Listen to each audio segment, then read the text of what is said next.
सुटलं ना तोंडाला पाणी। आज आपण करणार आहोत बांगड्याचं कालवण, तेही मालवणी पद्धतीने। नमस्कार, कोकण कन्या चॅनलवर मी पूनम आपणा सर्वांचं मनापासून स्वागत करते। आता फार वेळ घालूया नको, चला तर मग लगेचच सुरुवात करूया। यासाठी लागणारं साहित्य पाहून घेऊ।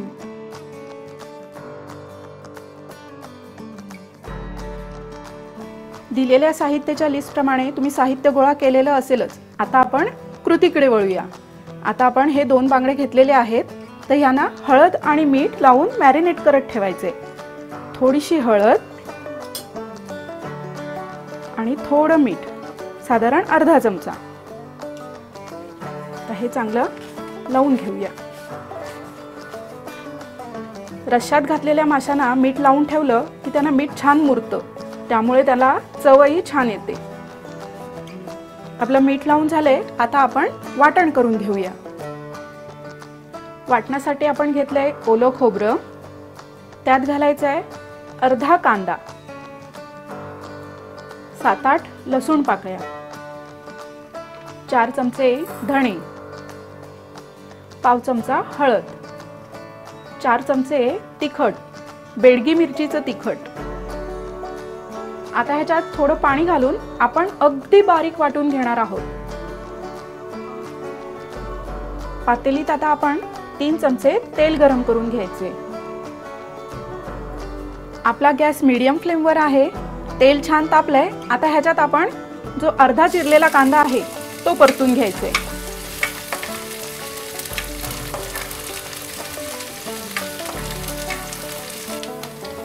कांदा आपला छान मऊ झालाय। आता ह्याच्यात आपण जे वाटण केले ते घालून घेऊया।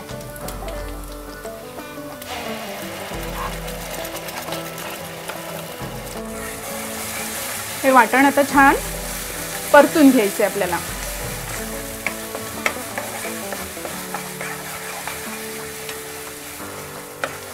अर्धा मिनिटभर आपल्याला हे वाटण छान परतून घ्यायचे। आता ह्याच्यात आपण पाणी घालून घेऊया। आता जितका रस्सा हवाय त्या अंदाजाने आपण ह्याच्यात पाणी घालून घेऊया। तुम्हाला रस्सा कितपत दाट किंवा पातळ हवाय त्या अंदाजाने तुम्ही पाणी घालून घ्या। आता ह्याच्यात आपण मीठ घालून घेऊया। सर मीठ घालायचे। आपण माशालाही मीठ लावलेलं आहे, तर त्या अंदाजाने आपण आता मीठ घालून घ्यायचे। आपण घालणार आहोत जे मेन इन्ग्रेडियंट आहे, जे म्हणजे चिरफळ किंवा त्रिफळ असे म्हणतात। हे 1 चमचाभर आहे, ते आपण आता रश्श्यात घालणार आहोत। ह्या चिरफळामुळे बांगड्याच्या रश्श्याला किंवा बांगड्याच्या कालवणाला एक सुरेख चव येते।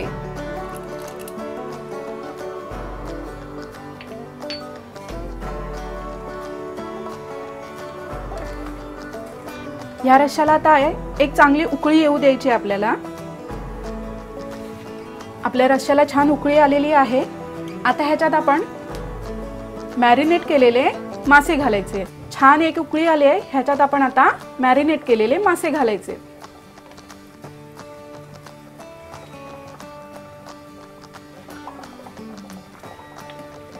मासा रश्श्यात घातल्यानंतर त्याला फार हलवायचं नाही, कारण मासा शिजल्यानंतर फार नाजूक होतो। 1-2 मिनिटं झालीत मासा सोडून। आता ह्याच्यात आपण 4 ते 5 आमसुलं घालणार आहोत।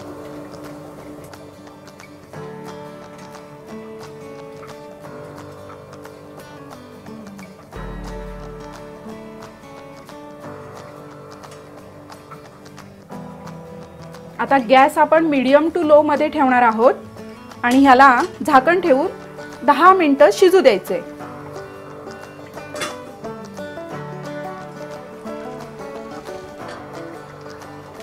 10 मिनिटं झालेली आहेत। आपला मासाही छान शिजलाय आणि आपलं बांगड्याचं कालवण छान तयार आहे। आता वरून घालूया थोडीशी कोथिंबीर। आपलं बांगड्याचं कालवण आता सर्व करायला तयार आहे।